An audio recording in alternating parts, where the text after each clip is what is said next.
จ้ะบองโอมาเมื่ออันนี้ยมติงปีคอสโกมาfly grass feed grass fed beef sirloin อันนี้វាគេ ready to eat ហើយជាសាច់ steak ល្អឥឡូវខ្ញុំបើកសាកមើលទាំងអស់គ្នាចាប់មករបៀបម៉េចចាចាប់មកមានពីរផាកខាងក្នុងហ្នឹងហើយសាច់ហ្នឹងសាច់ឆ្អិនស្រាប់អញ្ចឹងយើងអាចយកមកយើងគ្រាន់ដាក់កម្ដៅបន្តិចញ៉ាំបានហ្មងហើយគេមានហាន់ជាប្រទេសហើយស្រាប់តែយើងបើកមើលទាំងអស់គ្នាចាសាក់បើកមកប្រទេសសិនចាវាឆ្អិនហើយយើងយកទៅធ្វើម៉េចខ្លះ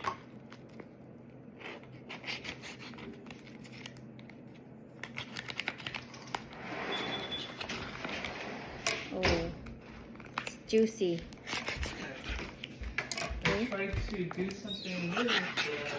ឥឡូវនេះសាច់នេះគេមានដាក់ហើយស្រេចមកហ្មង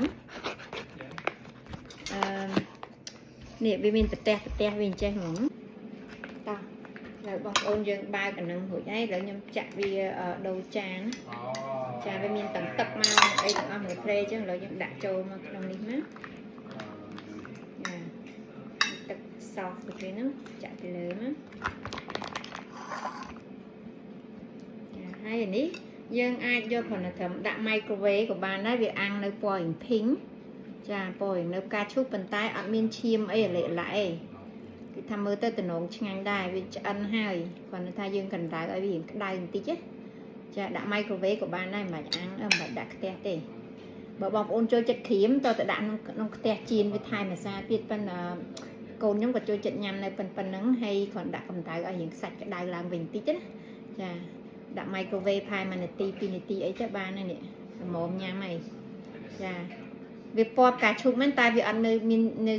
ឈាមអីចាញ់ហូរអីចឹងអត់ទេចាវាគ្រាន់តែថាសាច់ហ្នឹងគេធ្វើអត់ឲ្យឆ្អិនខ្លាំងហិចទឹកនេះទឹកគ្រឿងរបស់គេនឹងមកហ្មងហើយយើងដាក់ទឹកហ្នឹងយើងដាក់ពីលើណាចាញ៉ាំបានហើយបងប្អូនឆ្ងាញ់សាច់ហ្នឹងសាច់ steak របស់គេផុយល្អមែនតើចាខ្ញុំញ៉ាំមើលបន្តិចមិញនេះបើកមកភ្លាមញ៉ាំបាច់ក្តៅក៏បានដែរចាឆ្ងាញ់ហើយមកប្រអប់ហ្នឹងពីកញ្ចប់ហ្នឹងអស់តា$25ពីផាកឡើងធំចាអានេះមកផាកនេះនៅមួយទៀតអ៊ុតមិនស្អាតនេះយើងអាចទុកបានចាញ៉ាំទាំងអស់គ្នាបងប្អូន